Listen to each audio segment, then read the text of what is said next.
कन्हेली मध्य विद्यालय में पदस्थापित उत्तर प्रदेश की शिक्षिका शिवानी वर्मा हत्याकांड का अररिया पुलिस द्वारा सफल उद्भेदन कर दिया गया है।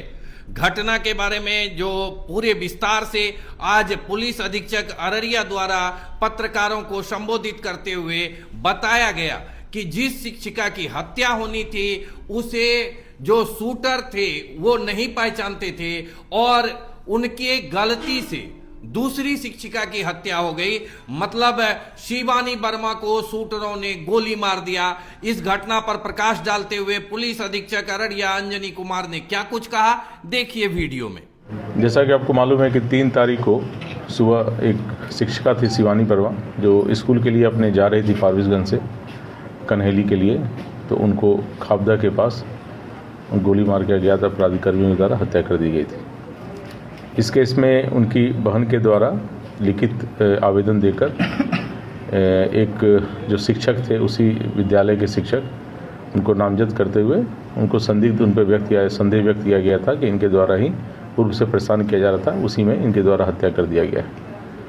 हम लोग के द्वारा जो टेक्निकल है और सीसीटीवी फुटेज वगैरह है उसके पूरी तरह अध्ययन किया गया। उनका अपराध कर्मियों को जाने का दिशा एवं उनके क्राइम करने के बाद भागने की दिशा में जो भी संभावित सीसीटीवी स्थल थे उस सभी का फुटेज निकाला गया। वो फुटेज को अवलोकन किया गया एवं पहचान करवाया गया। पहचान करने के क्रम में पहचान हुआ कि उसमें एक अपराध कर्मी को लोगों ने पहचाना और बताया कि ये मारूफ नाम का अपराध कर्मी है।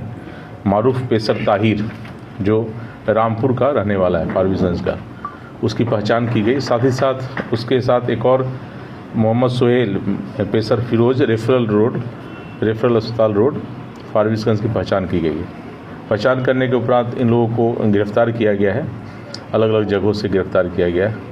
गिरफ्तारी के उपरांत इनसे पूछताछ की गई तो इनके द्वारा स्वीकार किया गया कि हाँ, इन्हीं के द्वारा 3 तारीख को उस जगह पर जाके FZ यामाहा मोटरसाइकिल से वो गए थे और उनके द्वारा उस शिक्षिका की हत्या कर दी गई थी। पूछताछ में मालूम चला कि इन्हें हत्या जो करना था वो किसी और शिक्षिका का करना था। वहीं खाबदा के बगल में ही भवानीपुर प्राथमिक विद्यालय है, उसमें एक शिक्षिका पढ़ाती है जिनका अवैध संबंध या कहिए कि दोस्ती फारबिसगंज में ही फारबिसगंज के रहने वाले अपना इलेक्ट्रॉनिक्स है, जनता इलेक्ट्रॉनिक्स का मालिक है, उसके साथ था। उसी की पत्नी के द्वारा ये राजा नाम के अपराधी है जो रामपुर का रहने वाला है, उसको सुपारी दी गई थी 2 लाख का कि हमारे पति को वो बातचीत दोस्ती रखती है, उसे रास्ते से हटाने के लिए। वो भी संजोगवश वो शिक्षिका भी उसी रूट से जाती है और स्कूटी से ही जाती है, तो उसी का लोकेशन ये लोग दिया गया था इसको मारने के लिए। और उसी मारने के कारण उसी का पीछा करते हुए ये लोग पहले से क्रिमिनल जो दोनों था ताहिर और सोहेल और मारूफ दोनों पहले से वहाँ इंतज़ार कर रहा था। चूँकि जहाँ वो पॉइंट देखे होंगे वहाँ से दोनों स्कूल जाने का रास्ता है, तो वहीं पर पहले से इंतज़ार कर रहा था। जैसे स्कूटी आते हुए दिखा इसको लगा कि ये वही शिक्षिका है जिसको उसको मर्डर करना है, और उसने रोक के और उस पर गोली चला दिया और वो घटनास्थल पर ही मौत हो गई। इसमें दोनों शूटर जो हमारे थे उनको गिरफ्तारी की गई है।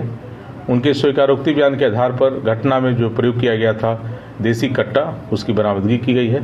साथ ही साथ घटना में जितने भी मोबाइल यूज़ किए गए थे वो सारा बरामद किया गया है।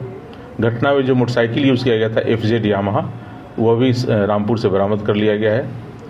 और वो जो FZ था वो भी किसी अन्य व्यक्ति का था जो वहीं एक निजी अस्पताल में काम करता है, उसका मोटरसाइकिल था जिसे मांग के ले गया था ये क्राइम करने के लिए। तो ये सारा चीज़ की गिरफ्तारी हो गई है। लगभग ये केस जो है पूरी तरह खुल चुका है।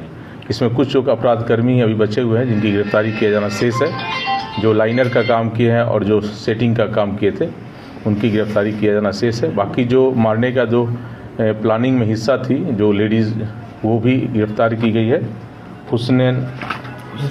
हुस्न आरा पति मोहम्मद साकिर, उसकी भी गिरफ्तारी की गई है और इन तीनों को जेल भेजा जा रहा है। इसमें जो प्रथम दृष्टया जो हम लोग को नामजद अभियुक्त जिनको संदेह के आधार पर बनाया गया था, उसके विषय में भी जांच पड़ताल किया गया पूरी तरह। चूँकि प्राथमिकी अभियुक्त तो हम लोग उसे डिटेन करके पूछताछ कर रहे थे, लेकिन उसके विरुद्ध अभी कोई हमारे पास साक्ष्य इस मर्डर केस में हाथ होने का साक्ष्य अभी तक नहीं आया है। और ये जो मर्डर किया गया था, आप लोग जैसे पता चली गया कि ये मर्डर पूरी तरह किसी और का मर्डर करना था, किसी और शिक्षिका का, और वो गलतफहमी में इसी को समझ के इसका मर्डर कर दिया गया। इसमें जो 3 गिरफ्तारी हुई है।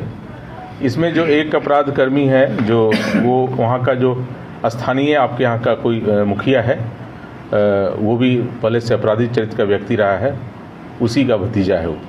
उसको जैसा अभी हमको मालूम चला अनुसंधान में कि उसको पनाह देने का काम वो कर रहा है। तो ऐसे लोगों पर भी कार्रवाई की जाएगी। जो भी अपराध कर्मी को पनाह देंगे और अपराध को छिपाने का प्रयास करेंगे, अपराधी कर्मियों को संरक्षण देंगे, उनके विरुद्ध भी कार्रवाई की जाएगी। मुखिया का नाम से बताइए। रामपुर कौन है? दक्षिण रामपुर दक्षिण का मुखिया है, उसी का भतीजा है ये। और मुखिया प्रतिनिधि है। हाँ, मुखिया प्रतिनिधि है, तो उसके विरुद्ध भी हम लोग जांच कर रहे हैं कि उसका क्या रोल है इस क्राइम में और किस तरह से क्रिमिनल को बचाने का प्रयास किया जा रहा है उसके द्वारा। और दूसरी बात कि यह भी मालूम चला है कि इन लोग के द्वारा बहुत ज़्यादा इस तरह से कॉन्ट्रैक्ट किलर जो पैसे लेके किया गया है, तो पूर्व में भी इनका आपराधिक इतिहास क्या रहा इन लोगों का और किस तरह से क्राइम करते हैं, ये भी पता लगाने का प्रयास किया जा रहा है।